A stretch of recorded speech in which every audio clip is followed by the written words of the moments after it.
আশায় আশায় জনম গেল খোদা, আশায় আশায় জনম গেল, তুমি চাইলা না ফিরিয়া।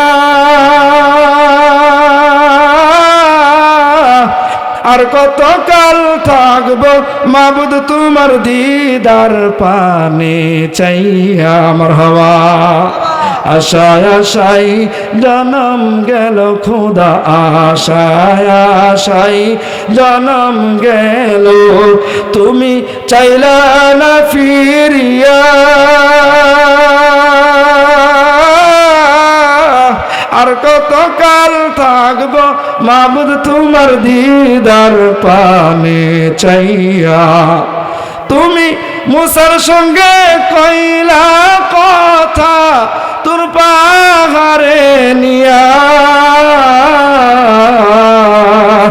আর কত কাল থাকবো মাবুদ তোমার দিদার পানে চাইয়া। আশায় আশায় জনম গেল খোদা, আশায় আশায় জনম গেল, তুমি চাইলা না ফিরিয়া। আর কত কাল থাকবো মাবুদ তোমার দিদার পানে চাইয়া। তুমি ইব্রাহিমের সাথে কইলা কথা, তুমি ইব্রাহিমের সাথে কইলা কথা আগুনে ফেলিয়া। আর কত কাল থাকবো মাবুদ তোমার দিদার পানে চাইয়া। আশায় আশায় জনম গেল খোদা, আশায় আশায় জনম গেল, তুমি চাইলা না ফিরিয়া।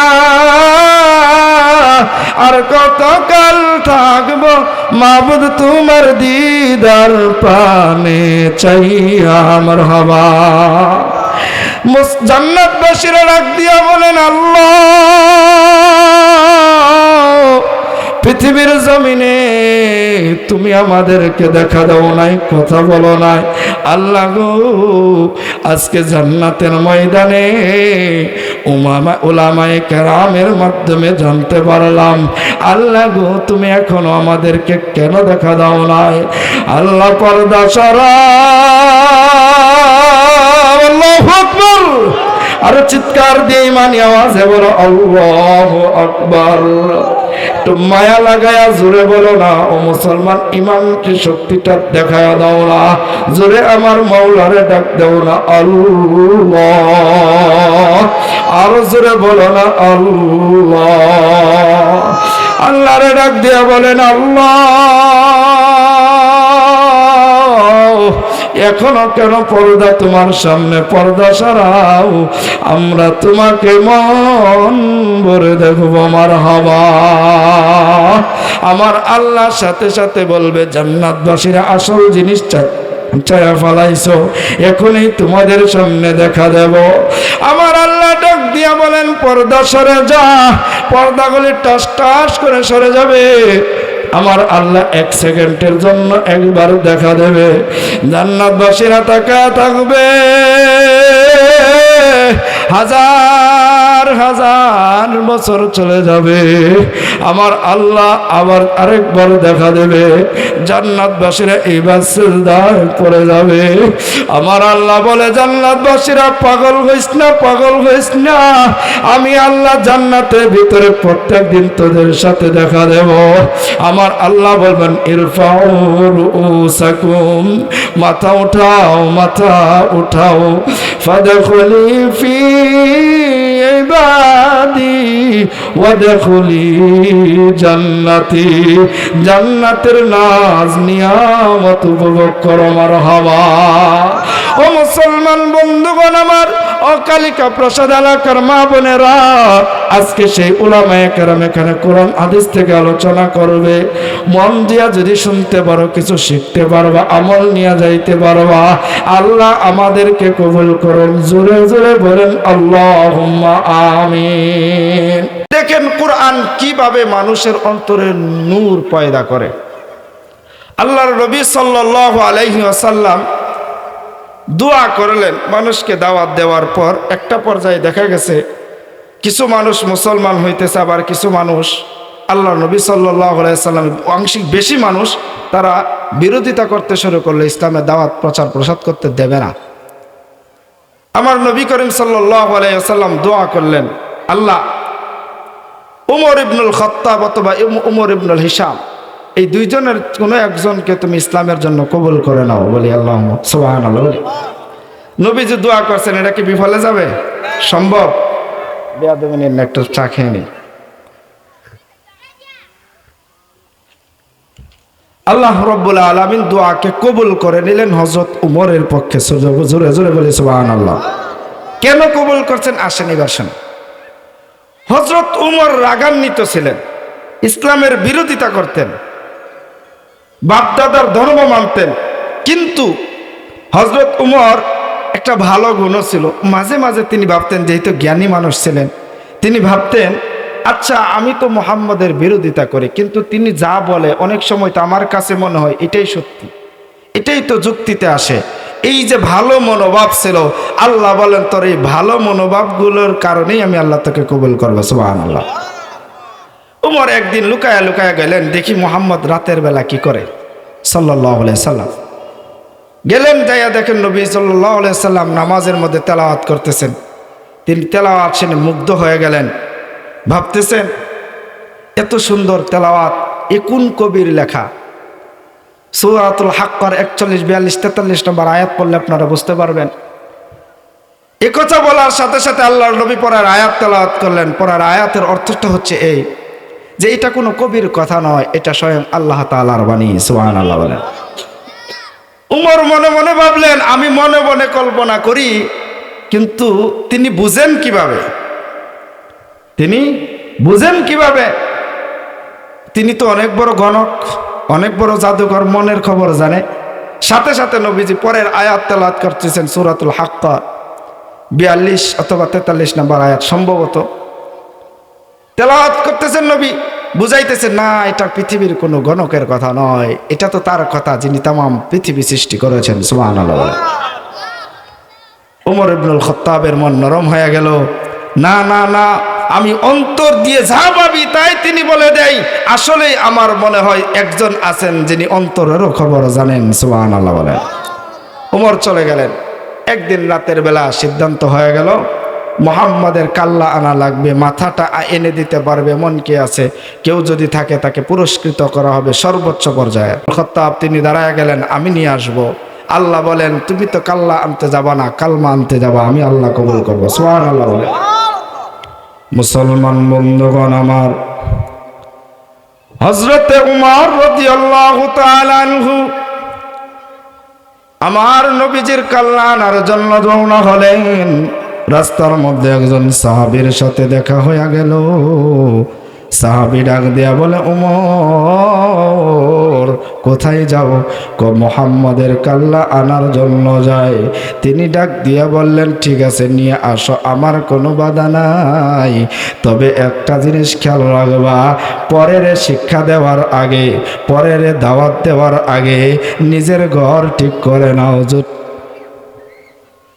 এই কথা যখন শুনলেন, বলা হলো তুমি তোমার নিজের ঘর ঠিক করো। সাথে সাথে প্রশ্ন করলেন, কেন আমার ঘরে আবার কি ঝামেলা? খবর নিয়ে দেখো তোমার বোন এবং তোমার ভগ্নিপতি দুজনই কালমা পড়ে মুসলমান হয়ে গেছে। মুসলমান বন্ধুগণ আমার, কোন দিকে নজর নাই। হযরত উমর ইবনুল খাত্তাব রাদিয়াল্লাহু তাআলা আনহু রাগান্বিত হয়ে গেলেন। সাথে সাথে তার বোনের ঘরে চলে গেলেন।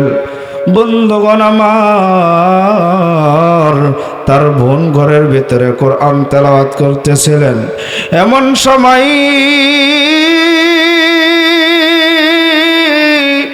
হযরত উমর রাগান্বিত হইয়া বললেন, গো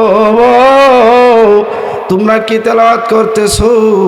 তার ভগ্নিপতি ডাক দিয়া বলেন, কোরআন তেলাওয়াত করি। কেন, তোমরা কি আমার বাপদাদার ধর্ম ছাড়িয়া দিয়া মুহাম্মদের নতুন ধর্ম পালন করতেছ নাকি? ভগ্নিপতি ডাক দিয়া বললেন, সত্য যদি সামনে আসে, জ্ঞানী মানুষের কাজ হলো সত্যটা গ্রহণ করা। চিৎকার দিয়ে বলেন সুবহানাল্লাহ। হযরত উমর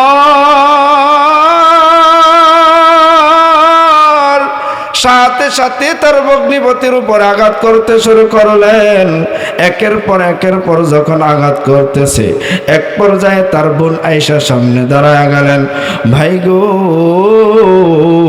যদি তোমার আঘাত করতে হয় তাহলে তুমি আমাকে আগে আঘাত করো, তারপর আমার স্বামীর গায়ে হাত দেবা।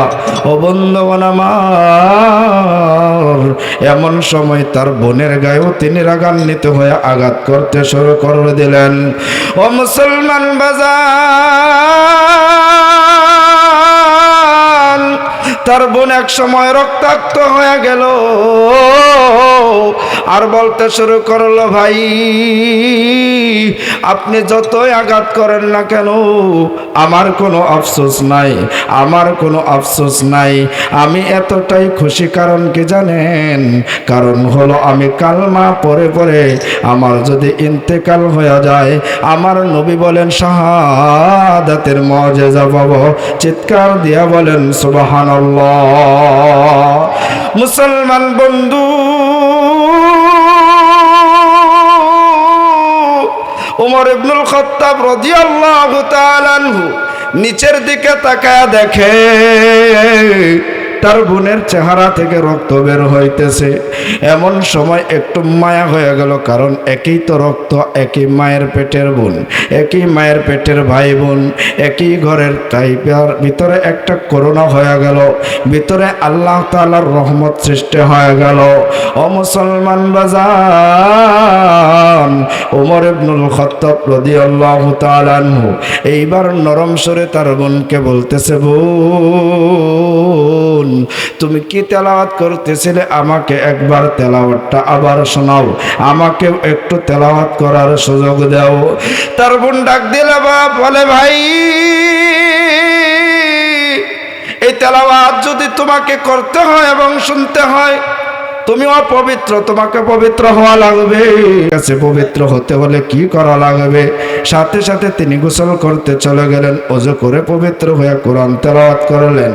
এক পর্যায়ে তিনি ডাক দিয়া বলেন, বলো আমাদের নবী কোথায়? আমি তার সাথে সাক্ষাৎ করার জন্য যাব। জোরে জোরে বলেন সুবহানাল্লাহ। আমার আল্লাহ রব্বুল আলামিন এই কথাটাই বলেন, কিতাবুল আনজালনাহু ইলাইকা লিতুখরিজান নাসা মিনাল যুলুমাতি ইলান নূর।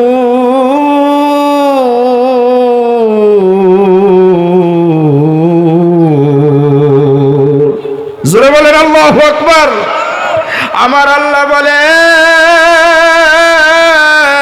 এই কিতাব দিয়া যে এলাকা নিয়ন্ত্রণ করা হবে, আমার এই কোরআন দিয়া যে এলাকার নিয়ন্ত্রণ করা হবে, ওই এলাকার অন্ধকার আমি দূর করে দেব।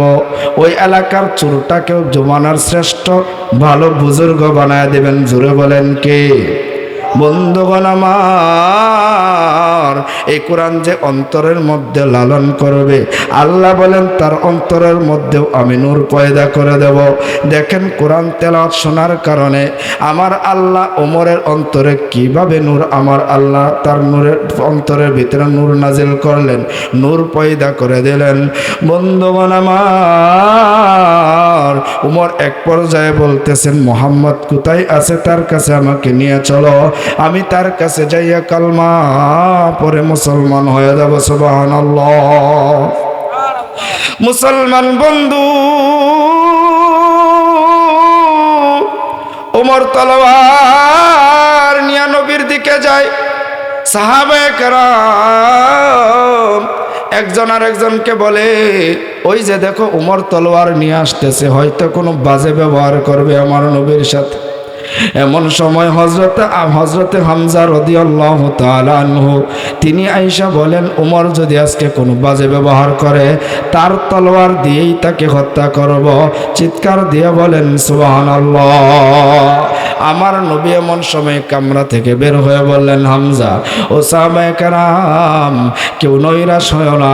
গত রাত্রে আমি আল্লাহর কাছে দোয়া করেছি, আমি নবীর দোয়া আমার আল্লাহ উমরের পক্ষে কবুল করে নিয়েছেন। সুবহানাল্লাহ। সাহাবায়ে কেরাম ডাক দিয়ে বলে, নবী গো, শুনেছি কাফেরেরা পুরস্কার ঘোষণা করেছে, উমর তো বাজে ব্যবহার করতে পারে। আমার নবী বলে, দেখো কোনো বাজে ব্যবহার করবে না, তাকে আমার কাছে আসতে দাও। উমর নবীর সামনে যাইয়া হাঁটু করে বসে বলেন, গত বছর আমার সময় ঝামেলা, মনে হয় গত বছরের সেম ঝামেলা, এই মাহফিলটা আসলেই আমার সময় কারেন্ট যাবেই যাবে। কি ভাই, কি হয়েছে? আচ্ছা আচ্ছা আচ্ছা, মাশাআল্লাহ, আলহামদুলিল্লাহ বলি সকলে।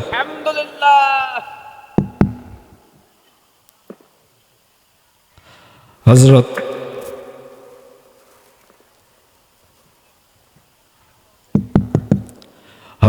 উমর রাদিয়াল্লাহু তাআলা আনহু আমার নবীর সামনে হাঁটু গেড়ে বসে গেলেন।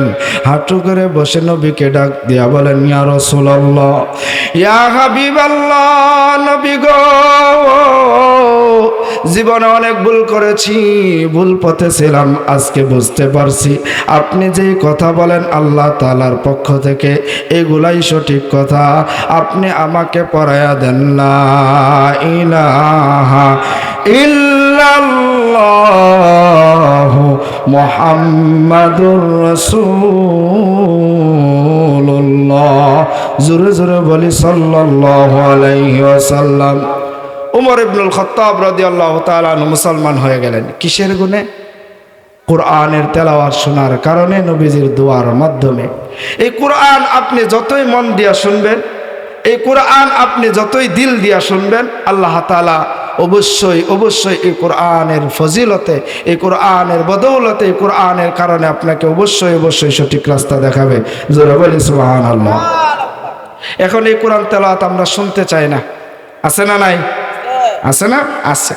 যদি হুজুর এশার নামাজ অথবা ফজরের নামাজে একটু লম্বা কেরাত পড়ে, মুসল্লিদের কাশি শুরু হয়ে যায়, আছে না নাই? আপনাদের এখানে না থাকতে পারে, আমার মসজিদে আছে নাকি? আবার আমিও তো শরীয়তপুরে ইমামতি করি, মিডিয়াতেও যাইতেছে, আমার মুসল্লিরা তো বলবে আমাকে নামে বদনাম করে হুজুরে, সমস্যা না? আপনারা কেউ বলেন না, তবে অনেক মসজিদে আছে। এবার ঠিক আছে, অনেক মসজিদে আছে না? এমন আছে, আপনাকে আছে আছে। কেরাত লম্বা হইলে ইমাম সাহেব আজকে কেরাত লম্বা করছে, কোনো কারণে ইমাম সাহেব যদি কেরাত ছোট করে, ইমাম সাহেবের আজকে ঝামেলা আছে, তাই কেরাত ছোট করে বলছে, ঠিক কিনা জোরে বলেন? যদি কোরআনের মহাব্বত আপনার ভিতরে থাকে, কোরআনের মহাব্বত যদি আপনার ভিতরে থাকে, আপনি কোনোভাবেই অধৈর্য হতে পারেন না। নামাজের মধ্যে 10 পৃষ্ঠা পড়লেও আপনার ভালো লাগবে, কারণ মহাব্বত কোরআনের, ঠিক কিনা জোরে বলেন? আর জোরে বলেন ঠিক না বেঠিক? আল্লাহ রাসূল সাল্লাল্লাহু আলাইহি ওয়াসাল্লামের একজন সাহাবী হযরতে তালহা রাদিয়াল্লাহু তাআলা আনহু, তিনি আল্লাহর নবী যুদ্ধ থেকে আসার পর 2 জন সাহাবীকে আল্লাহর নবী দায়িত্ব দিলেন। এই 2 জন সাহাবীকে বললেন, তোমরা সারা রাত পাহারা দেবা, যেন কোনো বহিরাগত শত্রু এসে আমাদের কোনো ক্ষতি না করতে পারে।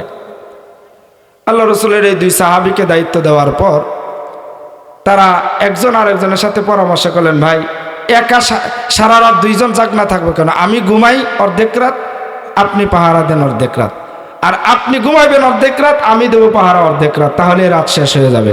2 জনে বুদ্ধি করলেন, একজন ঘুমায় গেলেন। আল্লাহ রাসূলের এই সাহাবী বসে রয়েছেন, এমন সময় ভাবতেছে বসে বসে সময়টা নষ্ট করে লাভ কি, তাহলে কি করা যায় যে একটু নামাজে দাঁড়ায়া যায়। তিনি নামাজে দাঁড়াইলেন, দূর থেকে কাফেরেরা টার্গেট করলেন তীর দিয়া, টার্গেট করে বলতেছে, আচ্ছা এটা কি মানুষ, নড়েও না চড়েও না, কিচ্ছু না। তেলাওয়াত করতেছেন তিনি নামাজের মধ্যে, কোনো নড়াচড়া নাই। আর আমরা তো মাশাআল্লাহ নামাজের মধ্যে দাঁড়ালে এক মশায় কামড় দিলে থাপ্পড় 3টা দেয়, আছে না নাই? এমন মুসল্লি আছে না? আছে। নামাজের মধ্যে খুশু নাই। তো এই সাহাবী তেলাওয়াত করছেন, কাফেরেরা একজন আরেকজনকে বলতেছে, আচ্ছা পরীক্ষা করে দেখি, এটা যদি মূর্তি হয় তাহলে নড়াচড়া করবেন, একটা তীর নিক্ষেপ করে দেখি। সাথে সাথে একটা তীর নিক্ষেপ করলেন। আল্লাহ রসুলের এই সাহাবীর এই দিক থেকে ঢুকলেন, এদিক দিয়ে বের হয়ে গেল। সাহাবী তারপরেও নামাজ ছাড়ে না। আবার আরেকটা তীর নিক্ষেপ করলেন, সাহাবী তারপরেও নামাজ ছাড়ে না। এইরকম পরপর 3টা তীর তার ভিতর দিয়ে ঢুকে গেল। এই পর্যায়ে ভাবতেছে, আমি যদি এখনো নামাজকে দীর্ঘায়ু করি, আর এই নামাজরত অবস্থায় যদি আমার ইন্তেকাল হয়ে যায়, আর আমার নবীর উপরে যদি আক্রমণ করে, কাল কিয়ামতের দিন যদি আমার আল্লাহ আমাকে প্রশ্ন করে, আমি আমার আল্লাহর কাছে কি জবাব দেব? না, আমার নামাজ আর দীর্ঘায়ুক্ত করা যাবে না। নামাজ শেষ করলেন, পড়ে গেলেন ওই সাহাবীর কোলে। সাহাবী উঠলেন, ভাই এই অবস্থা করো, দেখে 3টা তীর। ভাই একটা তীর যখন আপনার গায়ে লাগলো তখনই তো আমাকে আপনি ডাক দিতে পারতেন। বলে, হ্যাঁ ডাক দিতে পারতাম, কিন্তু কি করব, তেলাওয়াতে এত মজা পাইতেছিলাম, এত মজা পাইতেছিলাম, আমার তীর আমার কাছে তীর মনে হয় নাই। আমাকে একটা পিপিলিকে কামড় দিলেও যতটুকু মনে, এতটুকু মনে হয় নাই, এত মজা পাইতেছিলাম। সুবহানাল্লাহ। এই ছিল তাদের ইমানি পাওয়ার, এই ছিল কোরআনের প্রতি তাদের জজবা। ইদা কুরিআল কুরআন ফাসতামিউ লাহু ওয়া আনসিতু লাআল্লাকুম তুরহামুন। তোমাদের সামনে যখন কোরআন তেলাওয়াত হয়, কোরআন পাঠ হয়, তোমরা চুপ করে মন দিয়ে, দিল দিয়ে কোরআন শ্রবণ করো, এতেই তোমাদের জন্য কামিয়াব রয়েছে। সুবহানাল্লাহ। তো আমরা কোরআনকে মন দিয়ে শুনবো, আল্লাহ তাআলা কবুল করুক, সকলে বলে আল্লাহুম্মা আমিন। বন্ধুগণ আমার, কয়েকটা আমলের কথা বলো। 1 নাম্বার, ইমান থেকে ফারেক হওয়া যাবে। জোরে বলেন যাবে, আরো জোরে বলেন যাবে। 1 নাম্বার, ইমানের উপরে সর্বদাই অটুট থাকা লাগবে। ইমানের উপরে সর্বদাই অটুট থাকা লাগবে, 1 নাম্বার। 2 নাম্বার, হকের উপরে থাকতে হবে। 3 নাম্বার, আমলে চলে, কোনো আমল কাজ, কোনো ভালো আমল ছাড়া যাবে না। 4 নাম্বার, ধৈর্যশীল হতে হবে। যে কোনো ব্যাপারে সহজে রাগান্বিত হওয়া যাবে। এই 4টা কাজ যদি আপনি করতে পারেন, 4টা কাজ যদি করতে পারেন, আপনি নিশ্চিত জান্নাতে চলে যাবেন। সুবহানাল্লাহ বলেন। আসুন 1 নাম্বার বিষয়ের উপর আলোচনা করি।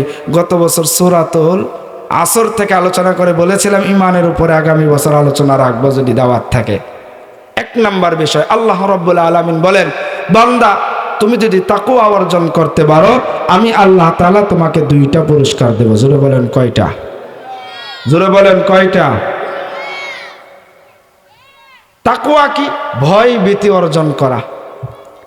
মানুষ যদি জানতো নামাজ না পড়লে জাহান্নামে যাব, সেই জাহান্নামে আগুনের মধ্যে পোড়াবো, এই সম্পর্কে যদি তার ভিতরে ভয় থাকতো, মানুষ কখনো নামাজ ছাড়তো না। ঠিক কিনা? জোরে বলেন, কখনোই ছাড়তো।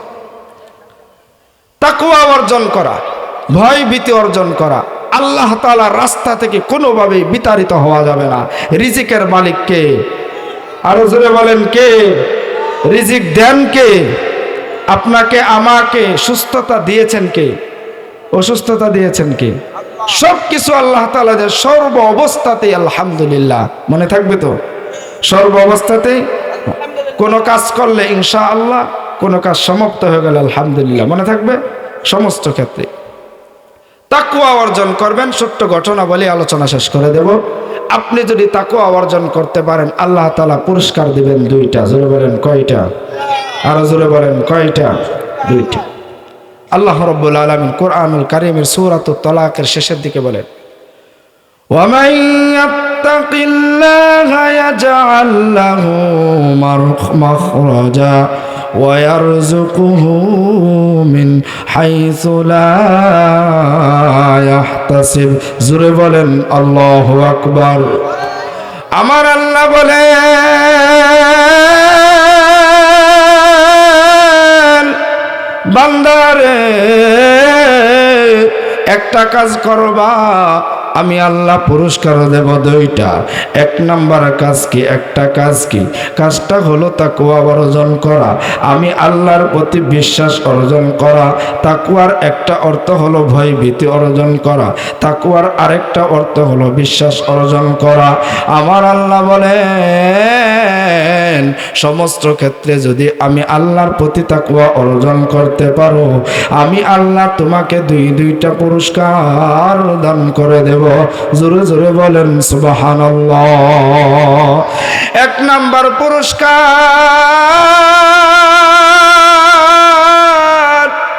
আমি আল্লাহর প্রতি যখন তোমার তাকওয়া অর্জন হয়ে যাবে, হক কথা বলতে গেলে যতই বাতা আসুক না কেন, তাকওয়া অর্জন হলে বান্দা হক থেকে দূরে থাকবে না। চিল্লায়া বলেন ঠিক না বেঠিক? যদি আপনাকে ফাঁসির কাষ্টেও জ্বলতে হয়, যার ভিতরে তাকওয়া আছে, ফাঁসির ভয়ে কখনোই হক থেকে নৈরাশ হবে না। ঠিক কি না জোরে বলেন? আমার আল্লাহ বলেন, বান্দারে যদি তাকওয়া অর্জন করো, তখন তোমার উপরে বিভিন্ন প্রকারের ঝামেলা আসবে, বিভিন্ন প্রকারের অত্যাচার নির্যাতন চলে আসবে। তুমি যখন আমি আল্লাহর উপরে অটুট থাকবা, আমি আল্লাহর রাস্তায় অটুট থাকবা, তাকওয়ার উপরে থাকবা, এমন সময় বিভিন্ন পরিকল্পনা তোমার বিরুদ্ধে করবে, কাফেরেরাও করবে, মুনাফিক নামক মুসলমানেরাও করবে। ঠিক কিনা জোরে বলেন? আমার আল্লাহ ডাক দিয়া বলেন, বান্দা ওই সময় আমি আল্লাহ সমস্ত প্রকার শত্রুমি থেকে, সমস্ত প্রকার জুলুম নির্যাতন থেকে আমি আল্লাহ তোমাকে হেফাজত করব। সুবহানাল্লাহ। বন্ধু, 2 নাম্বার পুরস্কার হলো, আমার আল্লাহ বলেন, যে রিজিকের জন্য তুমি এত কষ্ট করো, যে রিজিকের জন্য তুমি এদিক সেদিক দৌড়াও, যে রিজিকের জন্য তুমি রাত দিন তুমি পায়ের মাথার গাম পায়ে ফেলাইয়া কষ্ট করো, সেই রিজিকের ব্যবস্থা আমি আল্লাহ এমন জায়গা থেকে করব যা তুমি কোনোদিন কল্পনা করো নাই। জোরে জোরে বলেন সুবহানাল্লাহ। কেন? ওরা থাকুক, সমস্যা নাই, আপনি বসেন। মুরব্বী, আপনার 10টা মিনিট সময় দিন, আমি শেষ করি, পরে মিলাইন। বসেন। আপনি দাঁড়াইলে আমার সমস্যা হয়। বসে যান কাকা, বসে যান। 2টা পুরস্কার। 1 নাম্বার, আপনি হকের পথে চলতে যাইয়া, হক কথা বলতে যাইয়া জুলুমের শিকার হবেন, নির্যাতনের শিকার হবেন, এমত অবস্থায় সাহায্য করবেন কে? জোরে বলেন কে? 1 নাম্বার। 2 নাম্বার, যে রিজিকের জন্য তুমি এত কষ্ট করে, এই রিজিকের ব্যবস্থা আমি আল্লাহ করে দেব এমন জায়গা থেকে যা তুমি কোনোদিন কল্পনাও করো না। সুবহানাল্লাহ বলেন।